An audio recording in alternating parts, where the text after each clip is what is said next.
Welcome back to Sonic Adventure. We're starting this part with Red Mountain. It's another stage that I really like, and I think it's the only stage with this sort of cutscene at the beginning.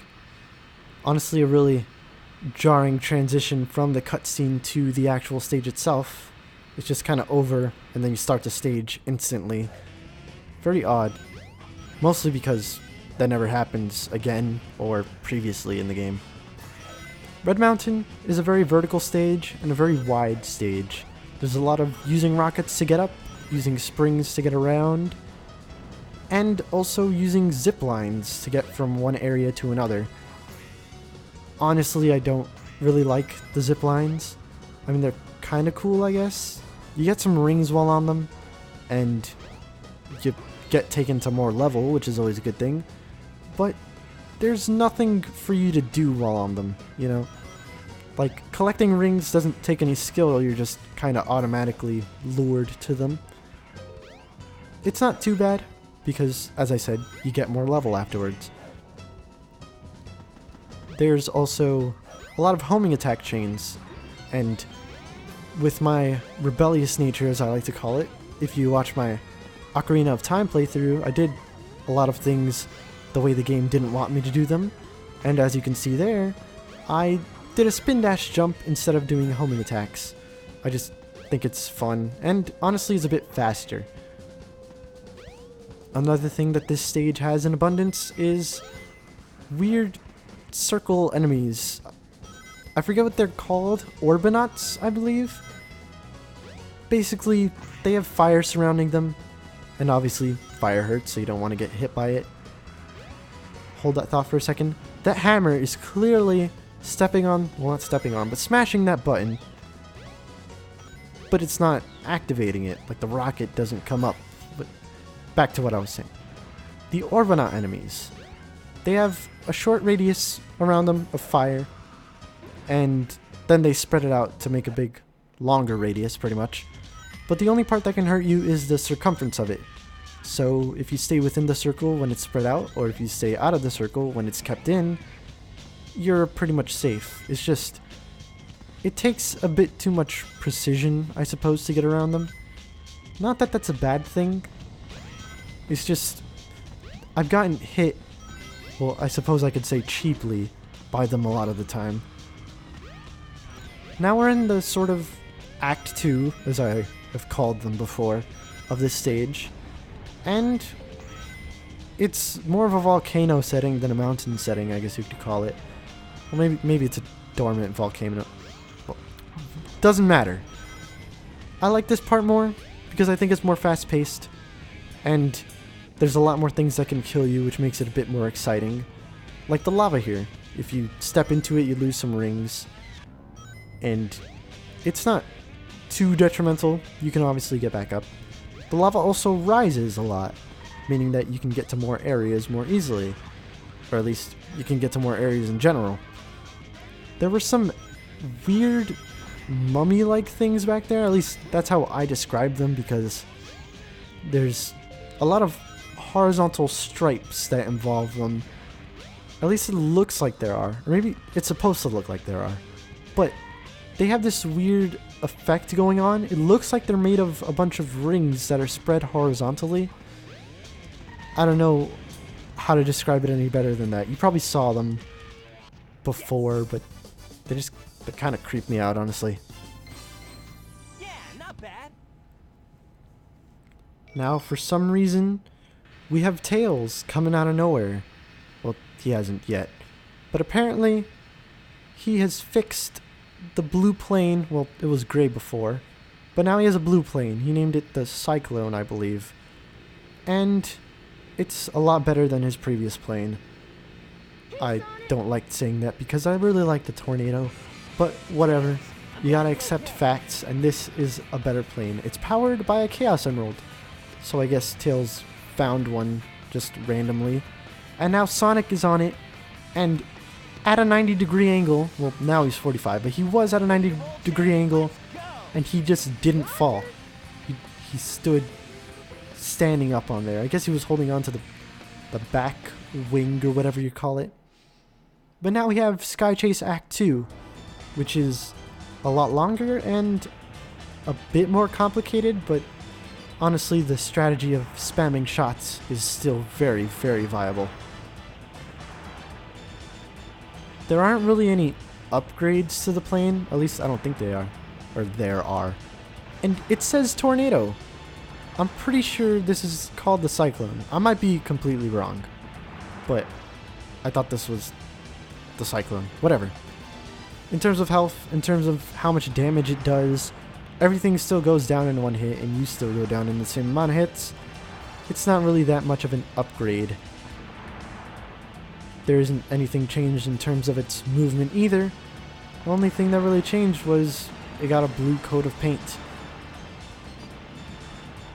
The level around it has obviously changed though. Now it's all stormy and stuff. There's a lot more enemies to attack, which means a lot more points to get, but this is a minigame, so I don't find myself going back to it very often. I think it's supposed to play like Panzer Dragoon was the name of the game.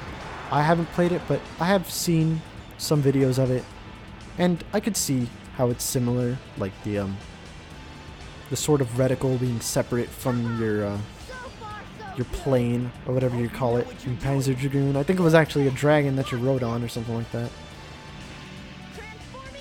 But now Tails decides to transform the tornado cyclone into this weird X-winged plane.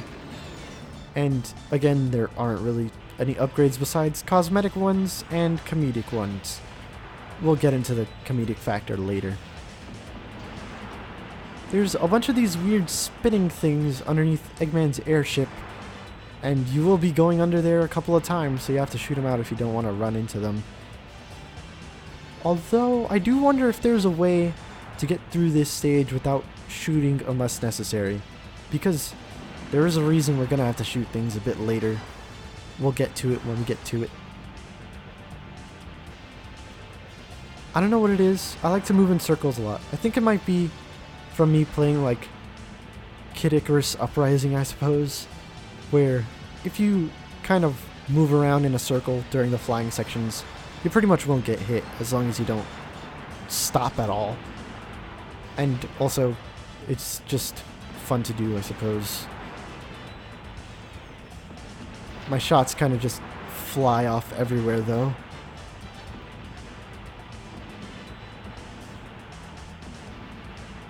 Can you tell that I have nothing to talk about here? I sincerely apologize. But now we're actually getting to something a bit more exciting.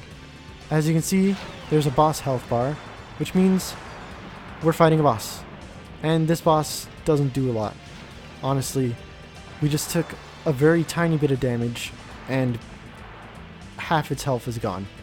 If you spam shots into the center as it's charging up its laser, you'll kill it very, very quickly.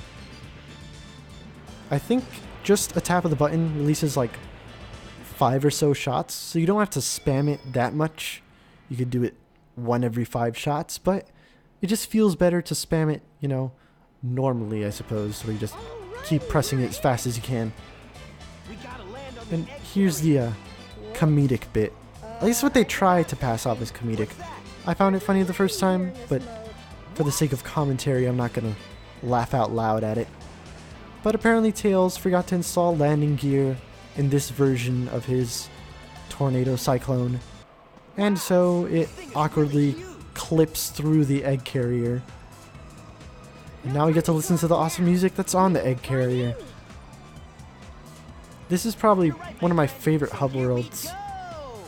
In terms of like the personality to it, I guess you could call it. We won't get to it until a bit later because it's very restricting right now, and I think I might have phased through that elevator. But I fell, I spin shot my way up, and as you step on this platform, Eggman has something to tell you. He basically says, you're not gonna reach him unless you fix the ship, and the only way to do that is by getting through this pretty long and kind of annoying stage that we're gonna get to. I don't dislike it that much, but I feel like it overstays its welcome. We'll get to it. when we get to it. But Eggman's ship is transformed, Tails is in awe, and Sonic just does not care. And honestly, he really shouldn't. He's not the nerd of the group, you know? I hate it when he doesn't listen. I bet you weren't expecting this. The only way you can get to me is through the sky deck. Oh snap, he name dropped the stage. That's where we'll have to go, the sky deck. And a really considerate thing that they do is they put you pretty much in front of the sky deck, as you see right here. It's showing a camera pan to it. This must be the way to the sky deck. But it shows you it, and then Sonic does a little thing that's like a cutscene that's really glitchy. He kind of turns around during it. Like, this is the way to the sky deck. And then you're in the sky deck. Like, that cutscene was very unnecessary. And if this were a different game, it would probably include its own loading time, and you'd have to wait a while in order to get to it. But let's not talk about that game right now. We're playing Skydeck. In Skydeck, there's a lot of bottomless pits, of course, because you're in the sky. And there's these large cylinders that, for some reason, Tails and Sonic can attach to and jump off of. And also jump up. Like, you can use them to get a lot of vertical height. And you'll obviously, excuse me, want to in order to get this electric shield here. I don't think I mentioned actually what the electric shield does. I don't think I have before, but basically it attracts rings to you and also protects you from a hit. Kind of like the electric shield in Sonic 3, except the one in Sonic 3 also gave you a double jump as your second jump action, whereas in this game you already have one. It's the homing attack. There's also a lot of climbing on ladders to do here, which kind of bogs things down a bit. The cylinders are a lot faster than climbing up an actual ladder. And that bit that we were climbing on over there, the monkey bars, it falls down. Which means you're probably going to be taking the lower path if it's your first time going through the game. But since I knew that was going to happen, I spin shot my way across, and instead I got to get to the top path really easily. Although if you do take the bottom path, you could just climb up one of the cylinders. It's not too big of a hassle. There will be actually a bit of the game fighting against you if you try to climb up one of the pillars without going across a bunch. If you shoot this rocket into the face of the cannon, you'll get to the Act 2 of the stage. In this part, there's a lot of hazardous winds that will try to blow you off of the stage. I don't see them as too big of a deal. Honestly, I just kind of fight them rather than hiding behind something to make sure that it doesn't hurt me. I just find that to be easier, honestly. And faster. Also, these cannons here. There are some smaller ones and some bigger ones. I think the smaller ones just kind of shoot pellets at wherever you are, like from its direction rather. But the larger ones will instead have this reticle at your feet. And if you stand still for too long, you're gonna get hit, so make sure you keep on moving. There's this kind of docking bit where there's a lot of planes that come out. Honestly, not too big of a deal. The platforms that fall might hurt you a bit, or not hurt you, but hinder you. But the planes themselves, you can take them out about as easily as you could a regular badnik. You jump at them and a little animal will fly out. This section right here, you need to shoot a rocket into the nose of the cannon here. And it's a bit easier said than done, because when you shoot a rocket, you have to kind of, what's the word? You have to shoot it where it's going to be, so you have to get it as it's turning, or you could get it while it's shooting at an area that you're at, but you're going to get hit and lose a bunch of rings if you do so that way. So, being safer, but taking a bit longer, I decided to instead shoot it as it was turning, so that I guaranteed that I wouldn't get hit by it, even though there were a bunch of like rockets and stuff that were shooting stuff that was flying around trying to hit me. And I accidentally homing attacked off of here. Doesn't really matter. You get to see the cool section where you dash off of a bunch of panels again. At this bit, you need to jump and hang on to one of these crane things. Actually, I don't think you need to jump. I think if you stand still, it'll catch you. But sometimes when I do that, well, the reason I say that is because sometimes when I stand still, I think I have to jump, so then I press the jump button and then I end up homing attacking instead. Not a good thing to do. And there's the end of the stage. Look, it's right there. Just reach it. Ugh. The whole stage decides to turn 90 degrees. So now gravity is facing what's originally, I guess, our right or something like that. Or left, actually, when we started this stage. And Sonic's eyes are just not there. He looks kind of creepypasta-y. In order to get through this part, excuse me, we need to jump off of these springs and get to higher monkey bars so that we could keep going across them and get to the end of the stage. Also, we kind of need to stabilize the egg carrier. I don't know how it's flying like this. It should be completely sideways right now, which isn't very aerodynamic, I guess you could call it. But whatever. You just have to run down these bits, and once you get to the bottom, there's a button that you could press. I, like a dunce, decide not to press the button and instead try to go to the end of the stage because I know where it is, but considering the way gravity is right now, or rather the way the ship is tilted right now, you can't really reach it. You have to press the button.